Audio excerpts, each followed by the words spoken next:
मेंढक डायनासोर को भी निगल सकता है। केकड़ों की संख्या बढ़ने से यह छोटे शिकारी जीवों को आकर्षित करने लगा, जिनमें 2 मीटर लंबा दुष्ट ड्रैगन भी शामिल था। उनके तेज दांत इन जीवों का शिकार करने के लिए उपयुक्त हैं। करोड़ों साल पहले भी केकड़े स्वादिष्ट माने जाते थे।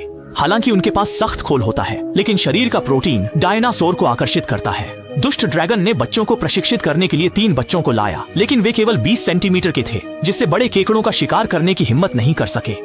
इसलिए उन्होंने हार मान ली और माँ के भोजन का इंतजार करने लगे। लेकिन माँ ने सिर्फ एक केकड़ा दिया, जिससे उन्हें झगड़ा करना पड़ा। एक बच्चा जो केकड़ा नहीं खा पाया, उसमें शिकार की क्षमता जाग गई। उसने छोटे केकड़े पर नजर डाली और खुद से भोजन जुटाने का सोचा, लेकिन दुर्भाग्य से वह बहुत तेज था और पत्थरों की दरारों में छिप जाता था, इसलिए पकड़ना मुश्किल था। बेचैन बच्चा केकड़े की तलाश में दूर चला गया। माँ ने यह देखकर चिल्लाकर उसे चेतावनी दी कि नदी के पास न जाए, लेकिन अनुभवहीन बच्चा इसे समझ नहीं सका। जब वह किनारे पर केकड़े का पीछा कर रहा था, तभी अचानक 1 मीटर से लंबी शैतान मेंढक ने उसे निगल लिया।